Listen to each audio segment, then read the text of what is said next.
Yeah. There are 10 mountains Yep. in this deck. Instead, we have cards like Ash Zealot. Yep. Still black for like Knight of Infamy, Aristocrat, Hellhole Flailer. Yeah, those are the 3 black cards in the deck. So, looks like he has 9 spells in his deck. And they're all burn spells. So we're underway. John leading on Hallowed Fountain Foil into Sun Hallowed Petal Fountain Grove into and Farseek. his best turn 2 play, and likely one of his only turn 2 plays. He only has Farseeks and 2 Augur Bolas to play on turn 2.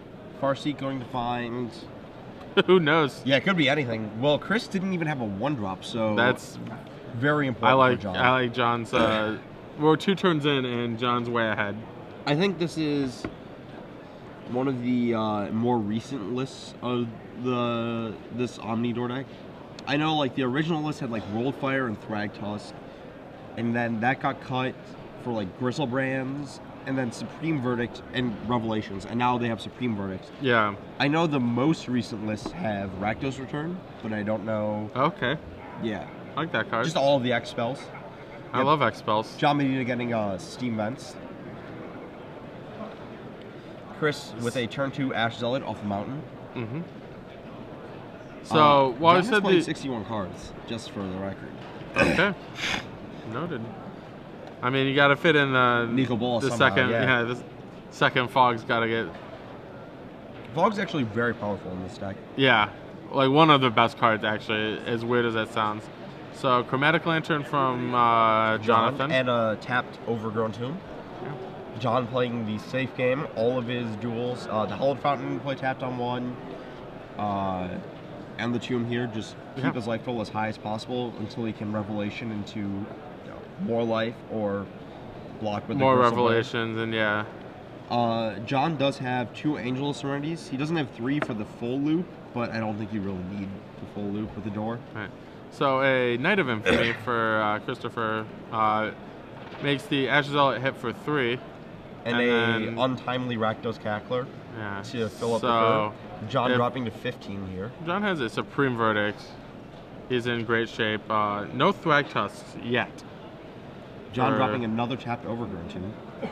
So I'm gonna guess Fog or a very bad Revelation. If he had a Revelation, I believe he would have played his land untapped. Like the extra card is worth the extra life, in my opinion. You get a 1-shot Necro, maybe. Yeah. So this attack for 6 puts John to 9. Yeah.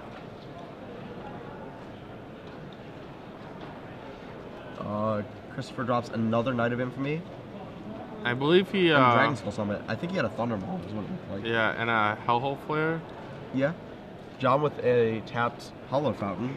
How many dual lands does this deck play? So 4 Hallowed Fountain, 4 Temple Garden, 4 Overgrown Tomb, a Steam Vent, so 13. Oh, he doesn't even have the dignity to have Blood Crypt. A second red source to tap this. He cannot naturally activate a door. That's messed up. Gosh. If you're gonna play door, you gotta at least have the ability to tap 10 lands to do it. All right. So I'm curious to see what's in John's hand. Attack for 9. Attack. Or 8. Sorry. This drops John to 1. Should be 1. Yeah, I believe that's 1. Oh, geez, John's draw is just not much. Not much going on. Show up with a hand prepared for red. And he had a turn 2 Farseek, and he just didn't play a single card the rest of the game. He played a turn 2 Farseek, a turn 3 Lantern, and then no more cards. Oh, okay. Griselbrand. Getting tagged by Thundermaw Hellkite. That's one way to do it. The demon's afraid of the dragon, okay? Yeah. It's very flavorful. So, looking at the sideboard, Chris has access to Appetite for Brains and Zealous Conscripts, and maybe Ultimate Price if he wants that, but very unlikely. Yeah.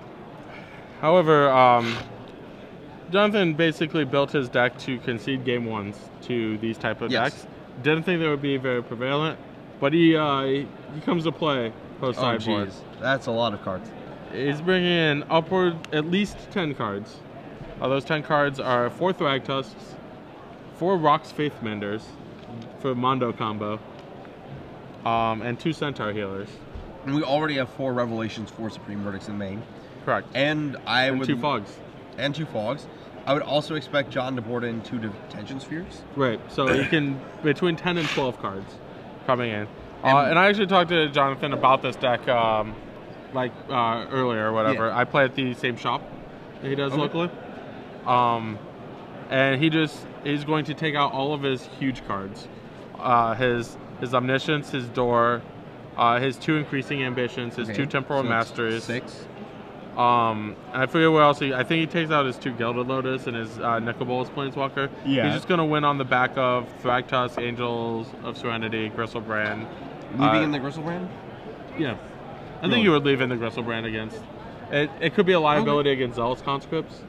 Right. We were just talking about this earlier, but other than that, it is like a 8-mana Baneslayer Angel. Fair. Or whatever. 8-mana Baneslayer Angel when the big selling point of Baneslayer was it cost 5. Yeah. I mean, it's like a turbocharge. You're not gonna pay 7 to draw 7. No, not until you hit them at least once or twice. Right. Okay, so we're on to game 2. That Omnidor is probably no longer accurate. We're probably banned life gain against mono red aggro. Yeah. Or black red right. aggro.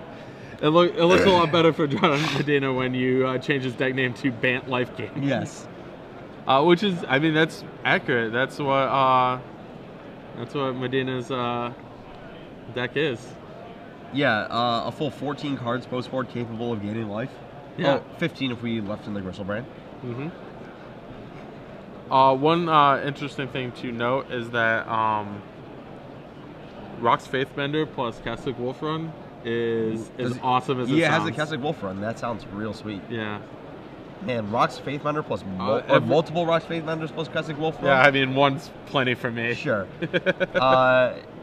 Yeah, those doubles do stack. So the second one's 4. Yep, 4 per life gained. Yep. And the third one's 8, which is probably unnecessary. Yeah. I believe, I believe that it could be necessary at times. Maybe you really, really needed to gain the 40 life off of Thragtusk. The second one could, might be like necessary. It puts the game just like completely out of reach. The third one's probably a little. Third one's definitely overkill. Board into another alternate win condition if Test of Endurance is legal. God, how good would Test of Endurance be in this format? Is it 40 or 50? 50. 50? I think that... You'd have to do some work. You have to put in some work. You would need like main deck Faithbenders. Yeah. But it's pretty... actually, there was a deck floating around, I want to say, last month that was based on Chalice of Life, Chalice of Death. Okay. Yeah, that's... I want to play that card. I don't think you do, because I don't think 5 damage a turn is enough.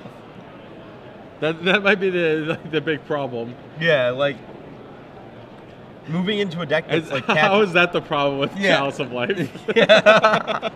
Not big enough. Tap 5U, not good enough. Right. Flipping it, no big deal. What a format. High quality. We just get to play like, I love these kind of formats. They're just like Bizarro Magic. Yeah. Where there's just like these, it's still the same game. Yeah. But there's like these constraints on a format that just make you do goofy stuff. Like all of what occurs in the game up until the point that someone wins is actual like magic that we're used to playing. Yeah. It just happens that now once you cast your like, back in the day you'd cast Cruel Ultimatum and your win condition was cast another Cruel Ultimatum or like whatever. Yeah. And now you cast your Sphinx's Revelation. Yeah, like you just killed them somehow with damage. Now it's you cast your Sphinx's Revelation and then you tap door to nothingness. Yeah, you cast your Sphinx's Revelation and they're not like overwhelmed. You can't like niggle. You can't kill them with whatever you have lying around. Yeah, like when I first played the Flash deck, you could just literally kill them with Augur Boluses. Yeah, you just can't now. No, that's just not. The fact that you have a maximum of 7 cards in hand is actually a huge constraint on Revelation endgames. Reliquary Tower, very legal. Yeah, I like a few months ago I joked about like, we should just play the standard format like it's Cube or Commander or something. And like this is actually what's happening now. Right. No, this is good for the game. People get to play what they want, or like the things that people think should be good are good now. Yeah, exactly. Like Crater Hoof Behemoth or whatever. Yeah, like, very good card. Like kind of like yeah, like it's a little kitty card. It's a commander card. It's something you do when you start on 40 life. Yeah. Well, as it turns out, you kind of do start on 40 life. John leading on a tapped Temple Garden to Chris's Rakdos Cackler getting unleashed. All right, so do we have a Farseek We from do. John? I seriously think Farseek is the best card of the format. I think that in the decks that Farseek is in, it's like... That's a card you want to draw on turn 2 every time. Yeah, like your Farseek green are... deck's Bitter Blossom. Yeah, exactly. That is the best way to put it. Yeah, I mean... I would say turn Thragtusk is probably a little better because that's what they're going towards. That's what they're trying to get to. But could like be Farseek is, clearly like, a top 5 card. The games like with Farseek, as opposed to it being replaced with a random card, are so much different. Yeah, so absolutely. A second Rakdos Cackler comes down for Chris, and John drops to 18 on the attack. Yeah, John could literally drop a Faithbender, and the game would be very close to over. John just has a tapped Overgrown Tomb and drops to 14 instead. He might be probably setting up a Wrath. If he's baiting a Wrath, I would not like a baiting a Wrath, but Thragtusk passes after a Sunflower. Wow. Really? And he doesn't have double blue for Revelation. Cavern comes down on Vampire to cast a Falcon Wrath Aristocrat, and Fog happens. Yeah, Fog. We're fogging. Yeah. Welcome to Standard. Yeah. It's very good in this deck. All you want to do is live like one more turn. The Aristocrat actually poses a lot of problems. It can't be Supreme Verdicted. Right. It can't be blocked. Right. A lot of the green-white decks have Silklash Spider for this purpose. Mm-hmm. But John obviously doesn't have access to that card. John has a Keswick Wolf Run and a Buy a Box promo Supreme Verdict to clear away the Cacklers. Mm-hmm. But the Aristocrat is very indestructible. So just hanging out. Is that another Aristocrat? Or Hellrider? Oh, 2 Aristocrats. John dropping to 6 on this attack. Yeah, so... It looks like Chris has a Thundermaw Hellkite man, too. Mm-hmm. So we could see this over. So, yeah, Chris... It's fortunate, like, he's drawing his cards in the right order. Cacklers on 1 and 2. And then not drawing any more Cacklers. Yes.